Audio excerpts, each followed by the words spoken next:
పచ్చటి అడవులకు ఎర్రటి జెండాలు కట్టారు. దశాబ్దాలుగా సాయుధ పోరాటాలు చేస్తున్నారు. ప్రజల కోసం, ప్రజల మధ్య నుంచి మొదలైన ఉద్యమంగా చెప్పుకున్నారు. మాటతో కాదు, తూటాతోనే న్యాయం జరుగుతుంది అని నమ్ముతూ వస్తున్నారు. దేశవ్యాప్తంగా ఎన్నో చోట్ల సమాంతర ప్రభుత్వాల్ని కూడా నడిపించారు. ఇలా మావోయిస్టుల గురించి చెప్పుకోవాలంటే చాలానే ఉంది. 58 ఏళ్ల నక్సల్ బరి ఉద్యమానికి 75 ఏళ్ల స్వతంత్ర భారతదేశ ప్రభుత్వాలకు మధ్య ఎడతెగని యుద్ధాలు జరుగుతూనే ఉన్నాయి.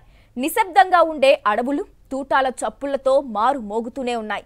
అయినా ఏనాడు ఉద్యమం ఆగలేదు. కానీ ఈసారి మాత్రం ఆగక తప్పేలా లేదు.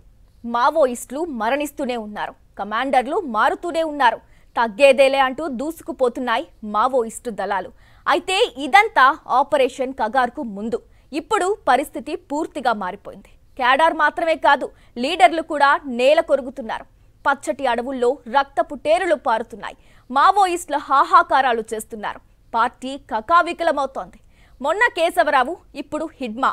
మావోలకు ఇప్పుడు దిక్కెవరు? మావోయిస్టులకు మరో కోలుకోలేని దెబ్బ తగిలింది.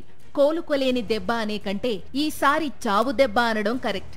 మావోయిస్టు గ్రూప్లోనే అత్యంత కీలక సభ్యుడు, కేంద్ర కమిటీ అగ్రనేత హిడ్మా హతమయ్యారు. అల్లూరి జిల్లా మారేడుమిల్లి అటవీ ప్రాంతంలో భద్రతా బలగాలు, మావోయిస్టులకు మధ్య ఎదురుకాల్పులు జరిగాయి. ఈ ఎన్కౌంటర్లో మావోయిస్టుల కీలక నేత హిడ్మాతో పాటు ఆయన భార్య, మరో 4 మావోలు మృతి చెందారు. ఘటనా ప్రాంతంలో భద్రతా బలగాల కూంబింగ్ కొనసాగుతోంది. ఆంధ్రప్రదేశ్, ఛత్తీస్గఢ్, ఒరిస్సా సరిహద్దు ప్రాంతంలో మావోల కదలికలపై భద్రతా బలగాలకు పక్కా సమాచారం అందింది. దీంతో టైగర్ జోన్ ఏరియాలో కూంబింగ్ చేపట్టారు. ఈ క్రమంలో మంగళవారం ఉదయం 7 గంటల ప్రాంతంలో మావోలు, భద్రతా బలగాలు ఎదురుపడ్డారు. పరస్పరం జరిపిన కాల్పుల్లో 6 మావోయిస్టులు మృతి చెందారు. వీళ్లల్లో కీలక సభ్యుడు మడావి హిడ్మా కూడా ఉన్నారు. హిడ్మాపై ఇప్పటికే ₹1 కోటి రివార్డుంది. ఆయన భార్య హేమపై 50 లక్షల రివార్డుంది. హిడ్మా మరణంతో మావోయిస్టు ఉద్యమం దాదాపు ముగిసినట్టేనని విశ్లేషకులు భావిస్తున్నారు. ఆపరేషన్ కగార్లో భాగంగా మావోయిస్టుల ఏరివేతే లక్ష్యంగా దూసుకుపోతోంది కేంద్ర ప్రభుత్వం. అత్యాధునిక టెక్నాలజీ, భారీ బలగాల్ని ఉపయోగించి మావోయిస్టు ప్రభావిత ప్రాంతాల్లో కూంబింగ్ నిర్వహిస్తోంది. ఇందులో భాగంగా తెలంగాణ, ఛత్తీస్గఢ్ రాష్ట్రాల సరిహద్దుల్లో ఉన్న కర్రిగుట్టల్ని క్లీన్ స్వీప్ చేశాయి భద్రతా బలగాలు. 200 కిలోమీటర్ల విస్తీర్ణంలో ఉన్న కర్రిగుట్టల్ని పూర్తిగా తమ ఆధీనంలోకి తెచ్చుకున్నాయి. ఎప్పుడైతే కర్రిగుట్టలు తమ చేయి దాటాయో మావోయిస్టులు రూటు మార్చారు. ఎక్కడికక్కడ డంపుల్ని విడిచిపెట్టి మరీ అల్లూరి జిల్లా సరిహద్దుల్లో ఉన్న దండకారణ్యానికి చేరుకున్నారు. ఈ విషయం తెలుసుకున్న భద్రతా బలగాలు 2-3 నెలలుగా ఇటువైపు కూడా దృష్టి పెట్టాయి. ఇందులో భాగంగానే రంపచోడవరం సమీపంలో ఎదురుకాల్పులు జరిగాయి. హిడ్మా హతమయ్యారు. ఛత్తీస్గఢ్లోని సుక్మా జిల్లాలో జన్మించారు హిడ్మా. ఈయన పూర్తి పేరు మద్వి హిడ్మా. చిన్న వయసులోనే మావోయిస్టు భావజాలం వైపు ఆకర్షితుడై సాయుధ పోరాటంలో చేరారు. బస్తర్ ప్రాంతానికి చెందిన దళంలో కీలక సభ్యుడిగా ఎదిగారు. అతి చిన్న వయసులోనే కేంద్ర కమిటీ మెంబర్ అయ్యారు. మావోయిస్టుల అత్యున్నత నిర్ణయాధికార సంస్థ అయిన కేంద్ర కమిటీలో చోటు దక్కించుకున్న అతి చిన్న వయస్కుడు హిడ్మా. అంతేకాదు, బస్తర్ ప్రాంతం నుంచి కేంద్ర కమిటీలో ఉన్న ఏకైక గిరిజనుడు కూడా హిడ్మానే. ఈయన దళంలోకి అడుగుపెట్టిన తరువాతే గెరిల్లా దాడులు ఎక్కువయ్యాయి. ఈ తరహా దాడుల్ని అమలు చేయడంలో తనకు తిరుగులేదనే పేరు తెచ్చుకున్నారు హిడ్మా. దీంతో ఉద్యమంలో ఆయన పేరు మార్మోగిపోయింది. అలా పీపుల్ లిబరేషన్ గెరిల్లా ఆర్మీ కమాండర్గా, దండకారణ్యం స్పెషల్ జోనల్ కమిటీ సభ్యుడిగా కీలక బాధ్యతలు పోషించారు హిడ్మా. భద్రతా బలగాలకు కంటి మీద కునుకు లేకుండా చేశారు హిడ్మా. గెరిల్లా దాడుల వ్యూహకర్తగా పేరు పొందిన హిడ్మా దేశాన్ని కుదిపేసిన పలు దాడుల్లో కీలక పాత్ర పోషించారు. ఎన్నో దాడుల్లో స్వయంగా తనే పాల్గొన్నారు. ఎన్నోసార్లు భద్రతా బలగాల నుంచి చాకచక్యంగా తప్పించుకున్నారు. 2010లో దంతెవాడలో జరిగిన దాడిలో 76 మంది సిఆర్పీఎఫ్ జవాన్లు వీరమరణం పొందగా ఆ దాడికి హిడ్మానే నాయకత్వం వహించినట్టు భద్రతా బలగాలు నిర్ధారించాయి. 2013లో జిరంఘాటి అంబుష్లో కూడా హిడ్మానే కీలక భూమిక పోషించారు. ఈ దాడిలో కాంగ్రెస్ నేతలు, భద్రతా బలగాలు కలిసి 27 మంది మృతి చెందారు. ఇక 2021 సుక్మా, బీజాపూర్ దాడిలో 22 మంది భద్రతా సిబ్బంది మృతి చెందిన ఘటన కూడా సిగ్మా ప్రణాళిక ప్రకారమే జరిగింది. ఇలా మోస్ట్ వాంటెడ్ మావోయిస్టుగా నిలిచిన హిడ్మాను ఎట్టకేలకు భద్రతా బలగాలు హతమార్చాయి. కొన్ని రోజుల కిందట హిడ్మా తల్లిని ఛత్తీస్గఢ్ హోంమంత్రి కలిశారు. ప్రభుత్వం ముందు లొంగిపోయేందుకు హిడ్మాను ఒప్పించాలంటూ అతడి తల్లిని కోరారు. ఆ టైంలో హిడ్మా తల్లి తన కొడుకు కోసం ఓ ప్రకటన కూడా ఇచ్చారు. ఇప్పటికైనా ఇంటికి రా బిడ్డ అంటూ ఆమె వేడుకున్నారు. ఇది జరిగి 2 వారాలైనా గడవక ముందే ఎన్కౌంటర్లో మృతి చెందారు హిడ్మా. ఎర్ర జెండాల చరిత్రలో హిడ్మాది ఓ అధ్యాయం. మావోయిస్టు పార్టీ ప్రస్థానాన్ని హిడ్మాకు ముందు, హిడ్మాకు తర్వాత అని చెప్పుకోవాల్సి వస్తుందేమో. అంతలా పార్టీని ప్రభావితం చేశారు హిడ్మా.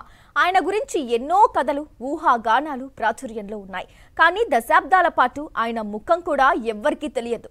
మావోయిస్టుల్లో మాస్టర్ మైండ్ గా పేరు తెచ్చుకున్న హిడ్మా గురించి పోలీసులను అడిగితే కథలు కథలుగా చెబుతారు. హిడ్మా మావోల్లో జేమ్స్ బాండ్ ఇతడు. థాట్ ప్రాసెస్, ప్లానింగ్, ఎగ్జిక్యూషన్ ఇలా అన్ని దశల్లో హిడ్మా మార్క్ కనిపిస్తోంది. హిడ్మా రంగంలోకి దిగాడంటే ఆపరేషన్ సక్సెస్ అవ్వాల్సిందే. గడిచిన 2 దశాబ్దాల్లో మావోయిస్టులు సాధించిన అతిపెద్ద విజయాల్లో హిడ్మా హస్తం ఉంది. దేవా లేదా హిడ్మా అని పిలిచే ఈ టాప్ మావోయిస్ట్ 1981లో ప్రస్తుత ఛత్తీస్గఢ్ లో ఉన్న సుక్మాలోని పువర్తి గ్రామంలో పుట్టారు. అడవి బిడ్డగా పెరిగిన హిడ్మా 10వ తరగతి వరకు చదివారు. స్థానికులు, పోలీసులు చెప్పిన వివరాల ప్రకారం పువర్తి గ్రామంలో మావోయిస్టులు ఒక చెరువును తవ్వారు. గ్రామస్తులకు ఎంతో మేలు చేకూర్చారు. అవి చూసి హిడ్మా మావో ఉద్యమం వైపు ఆకర్షితుడయ్యారు. బస్తర్ ప్రాంతంలో మావోల కార్యకలాపాల్ని చిన్నప్పటి నుంచి కళ్లారా చూస్తూ పెరిగిన హిడ్మా తనకు తానుగానే ఉద్యమంలో చేరాలని నిర్ణయించుకున్నారు.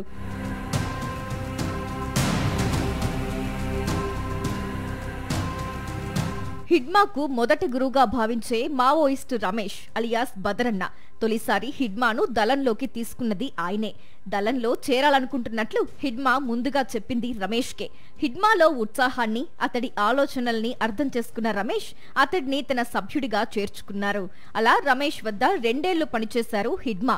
ఆ తర్వాత తన స్వస్థలం నుంచి దక్షిణ సుక్మా వైపు వెళ్లారు. అక్కడి నుంచి తన ఉనికి చాటుకున్నారు. తన వ్యూహాలతో అందరినీ ఆకర్షించారు. హిడ్మా భౌతిక రూపం గురించి, అతను ఎలా కనిపిస్తాడు లేదా అతని నేపథ్యం గురించి పోలీసులకు ఎలాంటి సమాచారం లేదు. చివరికి హిడ్మా వయసును కూడా పోలీసులు అంచనా వేయలేకపోయారు. కేవలం హిడ్మా పాత ఫోటో ఒక్కటి మాత్రమే పోలీసుల దగ్గర ఉంది. అప్పటికీ ఇప్పటికీ అదే ఫోటో.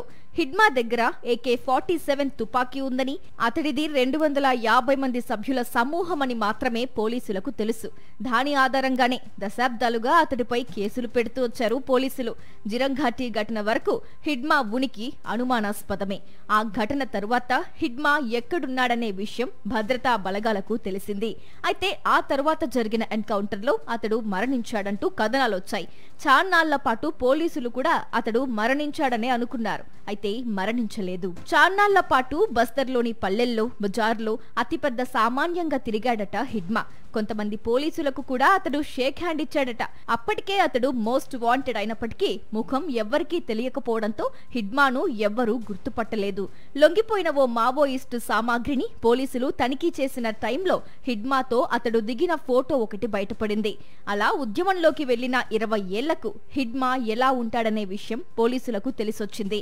అప్పట్నుంచి హిడ్మా పూర్తిగా అజ్ఞాతంలోకి వెళ్లిపోయారు.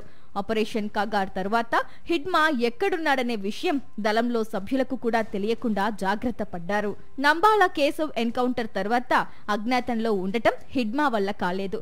బయటకొచ్చి క్యాడర్ను నడిపించాల్సిన పరిస్థితి తలెత్తింది. 2 దశాబ్దాలుగా మావోయిస్టులకు వెన్నెముకగా ఉంటూ వచ్చారు హిడ్మా. ఇతడు స్కెచ్ వేస్తే దానికి తిరుగుండదు అనే ఇమేజ్ మావోల్లో ఉంది. తన హయాంలో ఎన్నో కీలకమైన ఆపరేషన్లు చేపట్టిన హిడ్మా ప్రత్యక్షంగా, పరోక్షంగా 200 మందికి పైగా మృతికి కారణమయ్యారు. మావోయిస్టులు జరిపిన అత్యంత హేయమైన దాడుల్లో హిడ్మా హస్తం ఉంది. ఛత్తీస్గఢ్ దండకారణ్యం హిడ్మాకు ఇది కంచుకోట. ఇందులో అడుగుపెట్టిన భద్రతా బలగాలు తిరిగి ప్రాణాలతో బయటపడడం అసాధ్యమనే టాక్ ఉండేది. దీనికి కారణం హిడ్మా. చింతల్నార్, తాడిమెట్ల, మినప, డోర్నాపాల్ ఇలా చాలా ప్రాంతాల్లో హిడ్మా మావో ఆపరేషన్లు చేశారు. తన జీవితంలో దాదాపు 200 మంది భద్రతా సిబ్బందిని ఈయన పొట్టన పెట్టుకుని ఉంటారనేది ఓ అంచనా. యుద్ధ నైపుణ్యాల్ని, గెరిల్లా రీతుల్ని క్యాడర్కు నేర్పించేవారు హిడ్మా. మావోలకు యుద్ధ శిక్షణ ఇచ్చే అతి కొద్ది మంది నాయకుల్లో హిడ్మా ఒకరు. అడవుల్లో కూంబింగ్ ఆపరేషన్లు చేసే భద్రతా బలగాలపై ఎలా మెరుపుదాడులు చేయాలి, ఎట్నుంచి కాల్పులు జరపాలి, ఎలా మందుపాతరలు అమర్చాలి లాంటి విషయాల్లో ఎక్కువగా హిడ్మా శిక్షణ ఇచ్చేవారు. దీంతో పాటు పార్టీ కార్యకలాపాల్లో కూడా కీలకంగా వ్యవహరించేవారు. 2010 దంతెవాడ దేశ చరిత్రలోనే అత్యంత దురదృష్టకరమైన రోజు. సిఆర్పీఎఫ్ బలగాలు, పోలీసులతో పెద్ద కాన్వాయ్ బయలుదేరింది. నక్సల్స్ ప్రభావిత ప్రాంతమని తెలిసి గట్టి భద్రత మధ్య ఎంతో జాగ్రత్తగా కాన్వాయ్ వెళ్లింది. అయినప్పటికీ మావోయిస్టుల ముందు ఆ భద్రత నిలవలేదు. మిట్ట మధ్యాహ్నం కారడవిలో తుపాకీ శబ్దాలు మార్మోగాయి. ఒకరు కాదు, ఇద్దరు కాదు, ఏకంగా 76 మంది జవాన్లను మావోలు హతమార్చారు. ఈ హేయమైన చర్యతో దేశం మొత్తం దిగ్భ్రాంతికి లోనయింది. మావోయిస్టుల బలం బలగాలకు తెలిసొచ్చింది. ఈ ఆపరేషన్ వెనుకున్న ఏకైక వ్యక్తి హిడ్మా. 2013 జరంఘాటి భద్రతా బలగాలకు మరో పెద్ద ఎదురు దెబ్బ. ఇది కూడా దంతెవాడ జిల్లాలోనే జరిగింది. ప్రచారం ముగించుకుని తిరిగొస్తున్న కాంగ్రెస్ నేతలు భద్రతా బలగాలపై అదును చూసి మెరుపుదాడి చేశారు మావోయిస్టులు. నిర్దాక్షిణ్యంగా కాల్పులకు తెగబడ్డారు. పక్కా ప్రణాళిక ప్రకారం చేసిన ఈ దాడిలో 27 మంది మృతి చెందారు. ఆ తరువాత 2021లో మరోసారి తమ ఉనికి చాటుకున్నారు మావోయిస్టులు. సుక్మా, బీజాపూర్ మధ్య జరిగిన మెరుపు దాడిలో ఏకంగా 22 మంది భద్రతా సిబ్బందిని పొట్టన పెట్టుకున్నారు. దారుణమైన ఈ ఘటనల వెనుక ఉన్న ఏకైక వ్యక్తి హిడ్మా.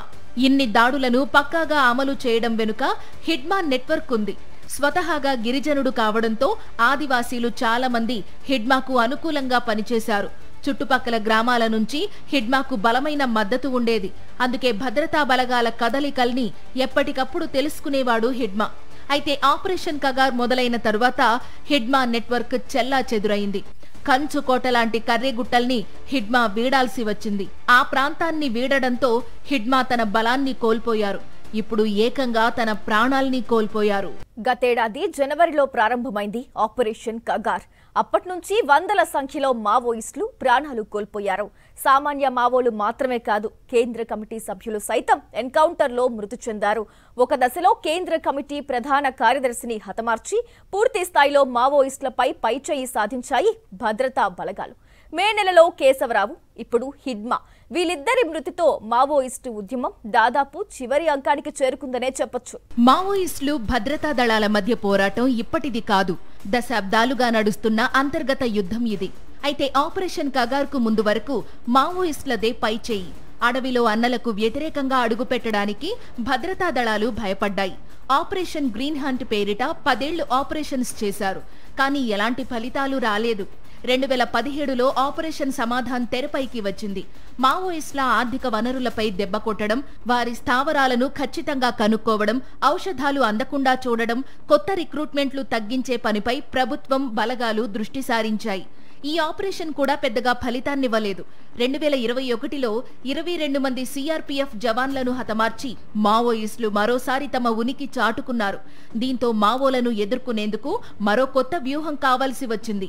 అలా పురుడు పోసుకున్నదే ఆపరేషన్ కగార్. దశాబ్దాలుగా చేపడుతున్న రొటీన్ ఆపరేషన్ల లాంటిదే ఇది కూడా అనుకున్నారు చాలా మంది. కానీ 2024లో మొదలైన ఆపరేషన్ కగార్ వేరే లెవెల్. మావోయిస్టులకు చుక్కలు చూపించింది ఈ కొత్త ఆపరేషన్. 25 ఏళ్లలో జరిగిన ఎన్కౌంటర్లు ఒక ఎత్తైతే, కేవలం 2024లో జరిగిన మావోల ఏరివేత కార్యక్రమం మరో ఎత్తు. ఛత్తీస్గఢ్ పోలీసులు, ప్రత్యేక భద్రతా బలగాలు సంయుక్తంగా నిర్వహిస్తున్న ఈ ఆపరేషన్లో గతేడాది 235 మంది మావోయిస్టులు మృతి చెందారు. అంతకుముందు 2009లో 154 మంది, 2016లో 135 మంది, 2018లో 132 మంది, 2006లో 117 మంది మావోయిస్టులు వివిధ ఎన్కౌంటర్లలో మృత్యువాత పడ్డారు.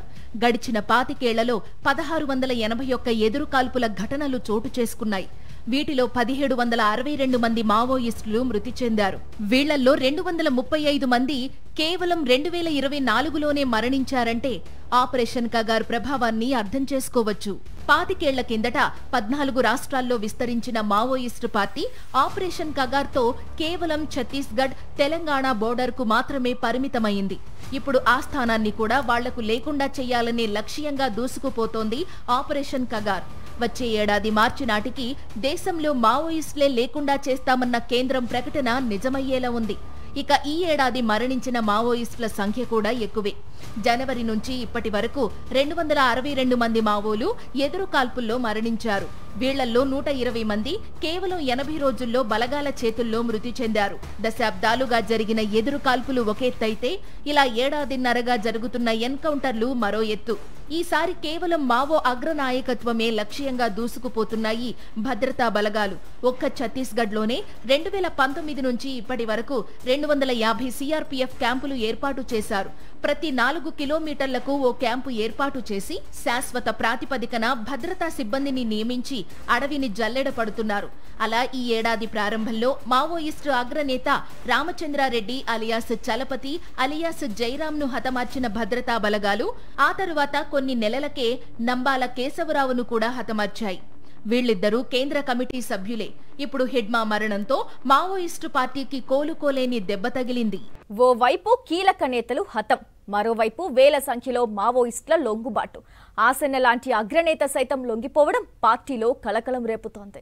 తాజాగా హిడ్మా మరణంతో మరింత మంది మావోయిస్టులు లొంగిపోయే అవకాశం ఉందని బలగాలు అంచనా వేస్తున్నాయి. వచ్చే ఏడాది మార్చి నాటికి దేశంలో మావోయిస్టులు లేకుండా చేస్తామని ప్రకటించింది కేంద్రం. ప్రస్తుతం పరిస్థితి చూస్తుంటే గడువు కంటే ముందే మావోయిస్టులు సాయుధ పోరాటాన్ని ఆపేసేలా ఉన్నారు. తుపాకీని వీడి జనజీవన స్రవంతిలో కలిసిపోతారేమో చూడాలి. ఆపరేషన్ కగార్తో దశాబ్దాల మావోయిస్టుల చరిత్రకు ఎండ్ కార్ట్ పడేలా కనిపిస్తోంది.